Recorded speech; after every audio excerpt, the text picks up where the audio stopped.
Salut encore tout le monde. C'est encore Igor. J'espère que vous allez bien.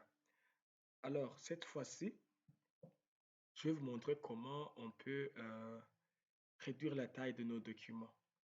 Et donc, je vais d'abord vous montrer comment on vérifie la taille exigée. Alors, cette année, il y a pas mal de choses qui ont changé, mais heureusement, avec la taille, rien n'a changé. Alors, je vous montre d'abord comment on vérifie et par après, comment vous pouvez déjà adapter votre document igihe wirenza taille exige. Bon, si je me connecte, je mets mon email,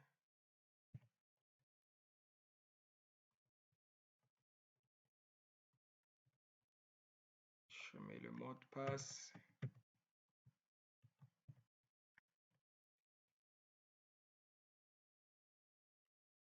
Attends.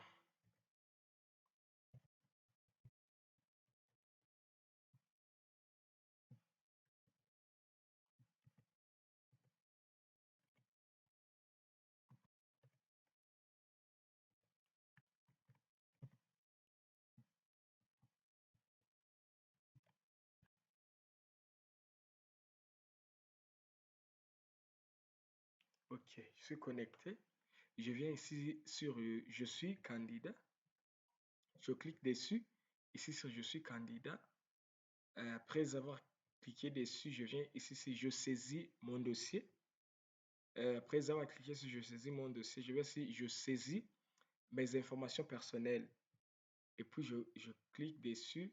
Et par après, je descends. Pour la photo, ici, c'est là où on écrit la taille que doit avoir votre photo. Ça ne nous intéresse pas pour le moment. Euh, Où est-ce qu'on peut mettre un document? Par exemple, je viens ici sur un document, par exemple. Je clique sur justificatif. Vous voyez? Ici, c'est là où on nous montre. Vous pouvez ajouter vos justificatifs au format. Ici, ce sont les formats plutôt acceptés par Campus France. Et puis, c'est ici la taille. La taille de chaque fichier ne doit pas dépasser 300 kilooctets. Vous voyez? La taille ne doit pas dépasser 300 kilooctets. Alors, comment on vérifie? Déjà, sur le site, on voit la taille que Campus France exige. Alors, comment on vérifie si la taille ne dépasse pas euh, la taille de document qu'on a ne dépasse pas les 300 kilooctets? Alors, je vais dans mon ordinateur, il y a quelque part où j'ai mis des fichiers comme ça. Par exemple, ce diplôme, hmm, quand j'allais kuri View, je fais sur Détails pour qu'on montre le détail. Si je regarde bien ici, je ne sais pas si vous voyez ici, on a la taille de 368 kilooctets. Alors que sur le site, on nous a dit de ne pas dépasser 300 kilooctets. Hmm. Alors, qu'est-ce que je fais?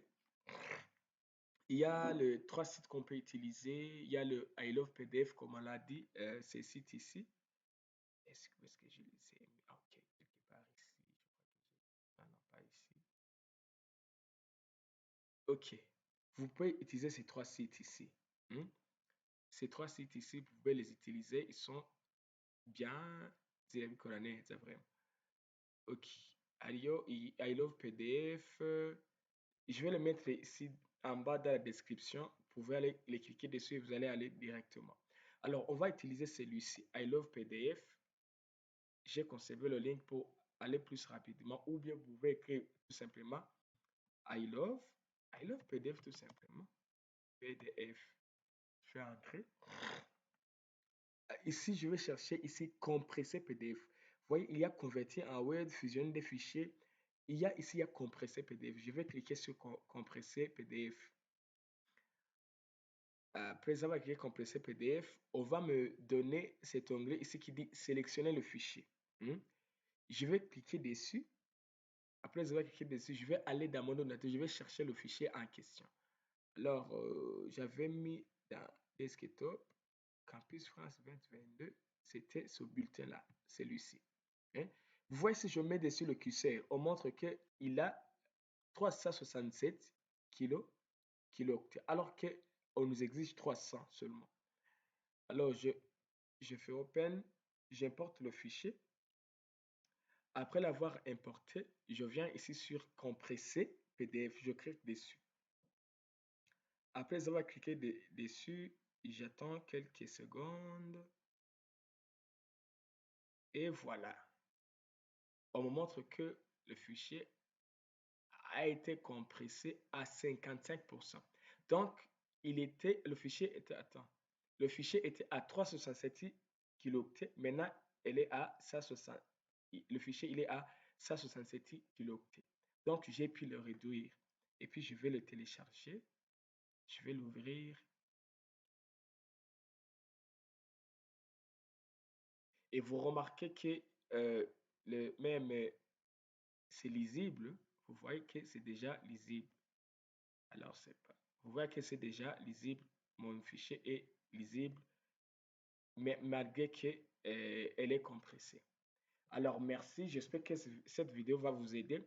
C'est une vidéo qui vous explique comment on compresse notre fichier. Alors, merci. Alors, n'oublie pas de cliquer, de vous abonner sur ma chaîne. Aussi, la cloche de notification et laisser un pouce bleu comme ça pour m'aider au référencement Google. Si vous avez des questions, n'hésitez pas à m'écrire dans les commentaires. Je vais essayer de vous répondre et puis partager au maximum à d'autres personnes. Et merci.